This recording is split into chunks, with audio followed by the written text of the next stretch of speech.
सोचो क्या खाएंगे, क्या पिएंगे, क्या कपड़ा पहनेंगे, नहीं नहीं नहीं, वो तो मिल जाएगा, वो तो अपने आप मिल जाएगा। आपको बन रोटी क्यों मिली? क्योंकि आप ईश्वर के राज्य के लिए आए हो, इसलिए बन रोटी मिली है। आया ना? आपको पैसा लिया था शरबत के लिए, बन रोटी के लिए पैसा लिया? हाँ, आप किसको ढूंढते आए? ईश्वर के राज्य को। तुम सबसे पहले ईश्वर के राज्य और उसकी धार्मिकता की खोज में लगे रहो, तुम्हें सब चीज क्या मिल जाएगी? यूं ही मिल जाएगी। वो कब मिलेगी? जब आप ईश्वर के राज्य को। और ईश्वर का राज्य खाने पीने की बातें नहीं है। ईश्वर का राज्य क्या है? आनंद, प्रेम, शांति। किसमें? पवित्र आत्मा में। ये सब कुछ पवित्र आत्मा में प्रदत्त आनंद का विषय है। हालेलुया, हालेलुया, बोलिए हालेलुया। इसलिए आपको पश्चाताप जब आप करते हो तो समझ लेना है आप पश्चाताप के द्वारा अपने जीवन में गलत फलने वाली डालियों को काट रहे हो। कितने लोग काटने को तैयार है? बोलो आमीन। यानी इसके बाद पाप स्वीकार के लिए जाओगे? जाओगे? अब आपके जीवन में कौन सी डाली गलत फल रही है वो आप ही को पता है, हमको नहीं पता, पर आपको पता है। मैं क्यों गुस्सा करता हूँ, मैंने किसी के साथ नफरत का संबंध क्यों बांध के रखा है, मेरे अंदर मैं घमंड को ज़्यादा स्थान दे रहा हूँ, क्यों मैं मेरे अंदर ईर्ष्या के कारण जलन हो रही है।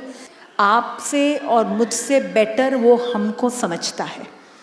वो केवल कहता है तू मेरे पास आकर अपने पापों को रख दे, बस आगे तू मेरे साथ जुड़ा रहे, मेरे साथ बना रहे। बोलिए आमेन। ये आराधना में कुछ बातों को ध्यान रखना है। यीशु हमारे बीच आएंगे। कौन आएंगे? स्वर्ग और धरती का मालिक यहाँ आएगा। अल्फा और ओमेगा यहाँ पर आएगा। जो आदि और अंत है वो यहाँ पर आएगा। शांति का राजा यहाँ पर आएगा। मार्ग, सत्य, जीवन यहाँ पर आएगा। जीवन और पुनरुत्थान जो है वो यहाँ पर आएगा। संसार की जो ज्योति है वो यहाँ पर आएगा। अब बताइए, संसार की ज्योति अगर आप यहाँ पर है और आप उसके साथ अगर जुड़ जाओगे, आपकी जिंदगी में अंधकार रह सकता है? हाँ, वो रह नहीं पाएगा। बोलिए आमेन। मार्ग, सत्य, जीवन यहाँ पर आ रहा है तो आपके जीवन में कितनी भी उलझन क्यों ना हो, वो जरूर मार्ग बताएगा। आपकी जिंदगी में कितना भी खोटा क्यों ना चल रहा हो, झूठ आपके अंदर क्यों ना हो, वो सारा झूठ वो खींच लेगा, वो सत्य से आपको भरेगा। आपको यही करना है, आप उसमें रहो, उसका जीवन पाओ। यीशु से कहना है मैं तेरा बन जाऊं, तू मेरा बन जा। मेरा जीवन तेरा, तेरा जीवन, बोलिए मेरा जीवन तेरा, तेरा जीवन मेरा। यानी आपका पाप का जीवन, आपका बंधनों का जीवन, आपका कमी का जीवन, आपके बुराई का जीवन, आपकी समस्याओं का जीवन, आपकी अशांति का जीवन, जो भी आपकी बीमारियों का जीवन, अब उसका। और वो क्या है? वो शांति है, वो आनंद है, वो चंगाई है, वो प्रेम है, वो करुणा है, वो सब आपका।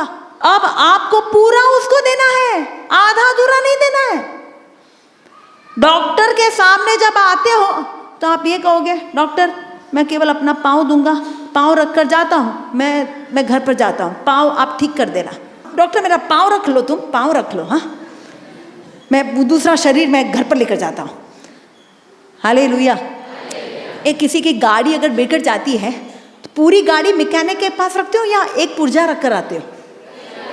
हाँ, पूरी गाड़ी रखते हो। क्यों क्यों पूरी गाड़ी क्यों छोड़ आते हो यार? Hallelujah, hallelujah.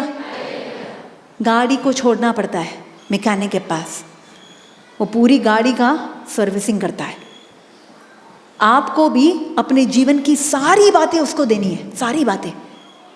आप किस तरीके से समय बिताते हो, आप किस तरीके से पैसा कमाते हो, आप दूसरों के साथ रिश्ता कैसे रखते हो, आप किसी को मदद करती हो या नहीं करते हो, आप क्या हठीले हो, क्या जिद्दी हो, क्या छोटी छोटी बातों में चिड़चिड़ापन आता है, क्या नशा पान करते हो, दोस्तों के साथ क्या बातचीत करते हो, आप क्या टीवी में देखते हो, वो सब आपकी जिंदगी से जुड़ी हुई एक से छोटी से छोटी बात प्रभु के सामने लानी है। डॉक्टर के सामने जब आप ऑपरेशन थिएटर पर आते हो तो ऑपरेशन थिएटर में पूरा शरीर देना पड़ता है और फिर डॉक्टर जो चाहता है वो करेगा। वो अपनी प्रज्ञा के अनुसार, अपनी उसने जो पढ़ाई की है उसके अनुसार कुछ काटेगा, कुछ निकालेगा, कहीं पर मरहम लगाएगा, कहीं पर कुछ ठीक करेगा, कहीं पर स्टिचेस करेगा। उसको पता है क्या करना है। मैंने आपको कहा, हेनरी फोर्ड ने कहा वो गाड़ी एक पल में जान गया क्या प्रॉब्लम है। आपके जीवन में क्या प्रॉब्लम है वो एक पल में जान जाएगा। आपको लग रहा होगा घर में अशांति है, घर में अशांति है, घर में लड़ाई झगड़ा होता है, पर शायद प्रभु बताएगा बेटी तू घमंडी है, घमंड के कारण झगड़े हो रहे हैं, तू बड़ी हठीली है। हालेलुया। मैं जानती हूँ एक बहन आई थी, घर में बहुत अच्छा परिवार, वो दीदी के जिंदगी में कोई प्रॉब्लम नहीं, सास ससुर इतने अच्छे हैं, मैं जानती हूँ उनको, बड़े भक्तिमय है, पति तो माय गॉड, यानी ऐसे बहुत नसीब वालों को ऐसा पति मिलता है। फिर भी घर में अशांति है। जब वो साधना के लिए आई तो साधना के लिए प्रार्थना कर रही है, प्रार्थना करते हुए प्रभु से कह रही है प्रभु क्यों मेरे घर में ऐसे लड़ाई झगड़े होते हैं। तो प्रभु ने उसको बताया कारण तू है। तो मैं हूँ? हाँ, तू बड़ी अहंकारी है, तू बड़ी मनमानी करने वाली दीदी है, तू अपने आप को विनीत बना।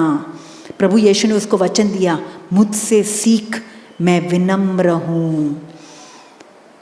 आज हम बोझ से क्यों दबे हैं? बोझ में दबने का एक मुख्य कारण है हम बड़े घमंडी हैं, हम बड़े जिद्दी हैं, हम हठीले हैं। प्रेज़ द लॉर्ड, बोलिए हालेलुया। अपने पूरी गाड़ी को रखोगे या एक पुर्जे को रखेंगे? पूरे शरीर को डॉक्टर को दोगे? डॉक्टर कौन है? नहीं, फादर धर्मपाल है। कहाँ गए? आए थे ना यहाँ पर? ओ इधर है। हालेलुया, हाँ हालेलुया। पर वो बड़ा डॉक्टर ऐसे छोटे डॉक्टरों को भेजता है, छोटे डॉक्टरों को भेजकर कहता है ये जूनियर डॉक्टर है, वो सीनियर डॉक्टर है, ये जूनियर डॉक्टर है। फिर जूनियर डॉक्टर के पास जाकर आप अपनी सारी बीमारी बता दो, ऑपरेशन सीनियर डॉक्टर करेगा। पर जरिया इनको बनाता है, समझे? हम जानते हैं बम्बई में बड़े बड़े हॉस्पिटल में ना सीनियर डॉक्टर तो आकर केवल ऊपर से ऑपरेशन के लिए टक टक टक, दूसरा सब जूनियर डॉक्टर पूरा तैयारी जूनियर डॉक्टर करते हैं। तो हमारा सीनियर डॉक्टर करेगा, वो पक्का करेगा। मैं आया हूँ पापियों के लिए, धर्मियों के लिए नहीं आया। मैं रोगी को वैद्य की जरूरत पड़ती है। इसे समझ लेना, हम सभी रोगी हैं, सभी।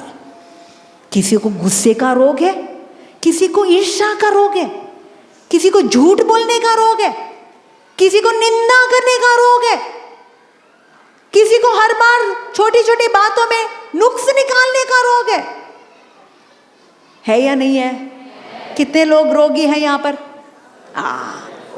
यानी सबको ऑपरेशन की जरूरत है अभी, पक्का। दवाई दारू बहुत करना है अभी, तैयार हो? आपका यीशु सारे औजार लेकर आएगा, क्रूस लेकर आएगा, अपना खून, पवित्र खून लेकर आएगा और अपनी आत्मा के द्वारा बहुत कुछ काटेगा। आत्मा के द्वारा आपके अंदर एहसास दिलाएगा, बेटा ये क्या कर रहे हो, ये क्या संबंध जोड़ के रखा है तुमने, कहाँ तुम फेसबुक में इतने घंटे बिताते हो, बताएगा। तुम कितनी पति को प्यार करना है, पर तुम कैसी, किस तरीके से तुम्हारा व्यवहार है। हालेलुया, बोलिए हालेलुया, हालेलुया। क्या आज हम अपने घर वालों को, अपने सास ससुर, अपने बूढ़े बुजुर्गों का आदर सम्मान करते हैं? क्या आज हम प्रार्थना में समय बिताते हैं? क्या आज हम वाकई में प्रभु के साथ जुड़ते हैं? आज हमारे जिंदगी में फल इसलिए नहीं उत्पन्न हो रहे क्योंकि हम उसके साथ जुड़े नहीं हैं। तो देखो, आपने पहले कहाँ कौन सी गलत डाली को फलने दिया, उसको काटना है, और कहाँ पर आप उसके साथ जुड़े नहीं हो, वो अब जोड़ना है। समझ रहे हो या नहीं समझ रहे हो?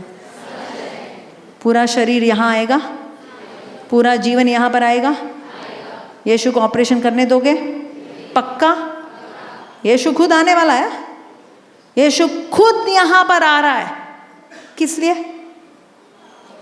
मेरा और आपका ऑपरेशन करने। पक्का 100%। वो चंगाई दाता है, वो चंगाई दाता है, आपके तन का, आपके मन का, आपकी आत्मा का चंगाई देने वो आपके पास आ रहा है। वो परिवारों को चंगाई देने आपके पास आ रहा है। एक पति पत्नी का कोई भी रिश्ता गलत क्यों ना हो, आपके जीवन में कितनी भी बुराई, कितना भी अनबन, कितना भी टूटापन, कितना भी रूखा व्यवहार क्यों ना आया हो, वो आकर जो भी अनबन है, जो भी गैर समझदारी है, जो भी अक्षमा है, जो भी आपके अंदर एक दूसरे के प्रति यानी जो बैर की भावना है, वो सब निकालेगा। निकालकर आपको प्यार दे देगा। वही पति जिसको अब तक बर्दाश्त नहीं कर पा रहे थे, अब वही पति को प्यार करोगे। वही तो यीशु करता है, जीवन को बदल देता है, जिंदगी यहां बदल जाती है।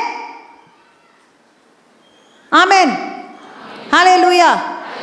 ये बदलाव का अर्थ ये नहीं है कि वही बड़े बड़े वो चमत्कार, ये सबसे बड़ा चमत्कार है कि हमारा रवैया, हमारा व्यवहार, हमारी गतिविधि, हमारा स्वभाव ये बदल जाएगा। ये सबसे इंपॉर्टेंट है।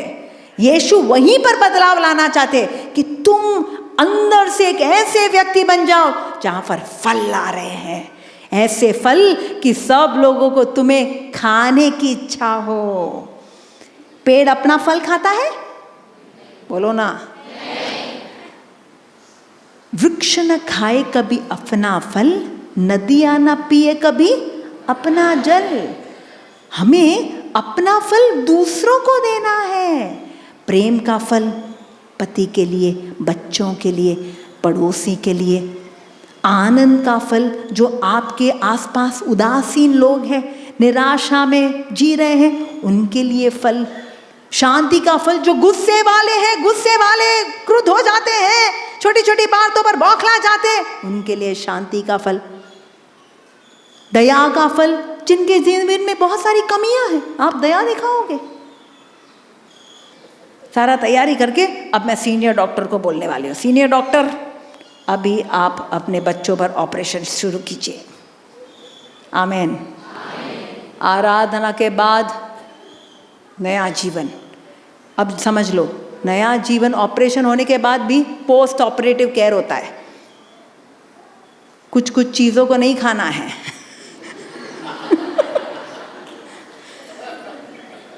दवाई समय से लेनी है, समझना। हाँ, फिर नहीं तो इन्फेक्शन हो जाएगा। इसे कई कई लोगों से नहीं मिलना है, कई कई जगह पर नहीं जाना है जहाँ पर कीटाणु बहुत है, वहाँ पर नहीं जाना। जहाँ पर धूल मिट्टी बहुत है नहीं जाना। धूल मिट्टी समझ रहे हो ना, वो शराब खाने वाला। समझे या नहीं समझे? हाँ, ऑपरेशन के बाद थोड़ा ध्यान रखना पड़ता है। बोलिए आमीन, हालेलुया, हालेलुया। मैं ये जानती हूँ हमारा डॉक्टर ऐसा है, ऑपरेशन के बाद भी हमें छोड़ता नहीं। वो बार बार हमारे पास हमारा निरीक्षण करने हमारे पास आता है। सब सही है ना? फिर कहेगा बेटा यहाँ पर गलत है, थोड़ा डोज बढ़ा दे, वचन ज़्यादा पढ़, ज़्यादा प्रार्थना कर। डोज बढ़ाना है ताकि जल्दी से चंगाई मिल जाए, ताकि जो ऑपरेशन हुआ वो ऑपरेशन आपकी ज़िंदगी में वाकई में वो सही कार्य को कर सके। नहीं तो कई बार ऑपरेशन करने के बाद ज़्यादा बीमार भी हो सकते हो, पता है ना। कई बार ऑपरेशन होने के बाद ज़्यादा इन्फेक्शन हो जाता है किसी को। इसीलिए यीशु ने कहा एक दुष्ट आत्मा बाहर निकलकर सब जगह विचरती है और कहीं जगह ना मिलने पर वापस आती है। वापस आती है और क्या? और 7 दुष्ट आत्माओं को लेकर आती है। परिस्थिति और बदतर हो जाती है। वो कब होगा? जब आपने अपने आप को खाली रखा है। खाली घर पाने पर दुष्ट आत्मा अंदर आती है। इसलिए डोज बढ़ाना है, अंदर खाली नहीं रखना है। यार नो वैकेंसी का बोर्ड लगना चाहिए। बोलो नो वैकेंसी का बोर्ड लगना चाहिए। बोलो नो वैकेंसी, नो वैकेंसी। हाँ, यानी यहाँ पर जगह नहीं है, ऑलरेडी भरा हुआ है। किससे भरा? पवित्र आत्मा से, पवित्र वचनों से, प्रार्थना से, स्तुति से। अपने आप को भरो भरो भरो। जब आप ऐसे करोगे बुराई अंदर आ ही नहीं सकती। प्रेज़ द लॉर्ड, बोलिए हालेलुया, हालेलुया। तो आपको तहे दिल से अपने आप को प्रभु के सामने लाना है, मन में पश्चाताप करना है और उसके बाद किसी के भी साथ अनबन है, प्लीज़ उनको माफ़ी देनी बहुत ज़रूरी है। एक जगह जहाँ पर ऑपरेशन फेल हो जाता है, उसका ऑपरेशन कभी फेल नहीं होता, पर एक परिस्थिति में उसका ऑपरेशन फेल हो जाता है। वो कब है पता है? वो जो दवाई वो आपको दे रहे, जो मुफ्त में दे रहे, आप दूसरों को देने को तैयार नहीं है। समझ लेना, मुझे डॉक्टर ने फ्री दवाई दी, वही समस्या किसी और को है।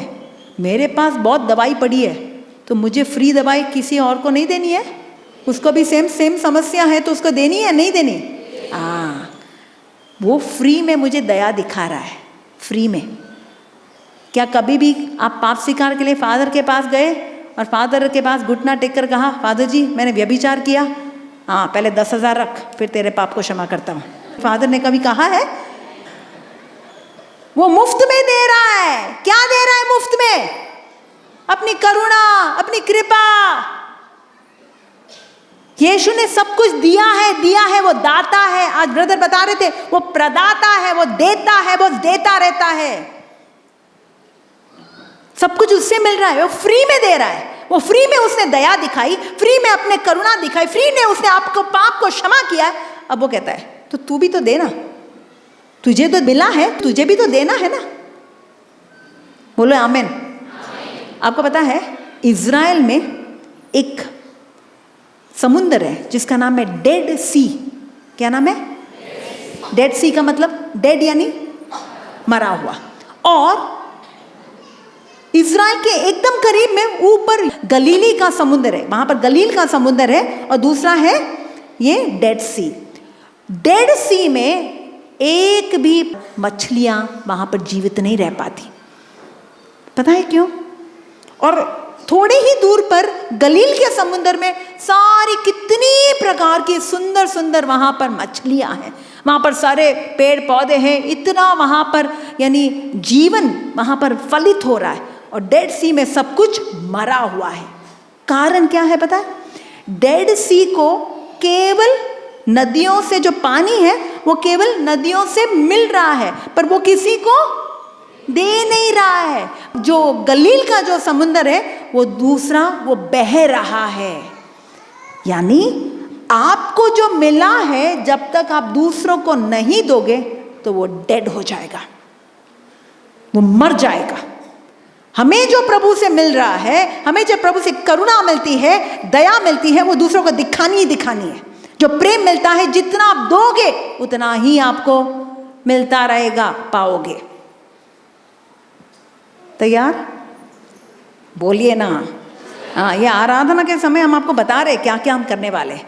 आपको प्रभु ऑपरेशन करेगा। ऑपरेशन के बाद जो आपको मिला है, अब आपको दूसरों को भी वही दवाई देनी है, आपको दूसरों पर दया दिखानी है। और उसके बाद सब होने के बाद प्रभु आपकी हर मुराद को पूरी करने आपके पास आएगा, आपको चंगाई देने। क्योंकि कई बार आप पूर्ण रूप से स्वस्थ हो नहीं सकते जब तक रोग कीटाणु बाहर नहीं निकाले गए। रोग कीटाणु रहते हुए स्वस्थ कैसे हो सकते हो? तो पाप का रोग, पाप के कीटाणु अंदर रहकर आपके जीवन में चंगाई कैसे मिल सकती है? इससे तो प्रभु कहता है पाप निकालो, पश्चाताप करो, ईश्वर का राज्य मिल जाएगा। आमीन, हालेलुया। और अंत में प्रभु हमें एक टॉनिक देने वाला है। प्रभु हमें, बोलिए ना, क्या मिलेगा? एक ऐसी टॉनिक कि आपको पूरा तगड़ा, शक्तिशाली, बलवान बना देगा। वो टॉनिक कौन है? कौन है? पवित्र आत्मा। पाप निकालने के बाद प्रभु हमें पवित्र आत्मा से शक्तिमान बनाते हैं कि अब कोई रोग, हमारे रोग प्रतिकारक शक्ति इतनी बढ़ जाएगी, आप किसी भी बुराई का सामना कर पाओगे। इसे बाइबल कहता है जो मेरे भीतर है, the one who is in me, जो मेरे भीतर है, बाहर की सारी बुराइयों से बढ़कर शक्तिशाली है। पवित्र आत्मा से प्रभु आपको भर देगा। और आत्मा में आप क्या पैदा करोगे? बोलो ना, क्या क्या पैदा करोगे? जिसके लिए राजा ने आपको चुना है। अब पूरा प्रोसेस पता चला। शुरुआत कहाँ हुई? राजा ने चुना है। राजा क्या चाहता है? फल चाहता है। वो फल कब आएगा? जब आप उसके साथ जुड़े रहोगे। और अगर गलत डालियां हैं तो काटना है। वो डाली काटने के बाद आपको जो मिला है दूसरों को भी देना है। और तो क्या होगा? अल्टीमेटली आत्मा के द्वारा वो आपको फलित करता रहेगा। Praise the Lord, hallelujah, hallelujah.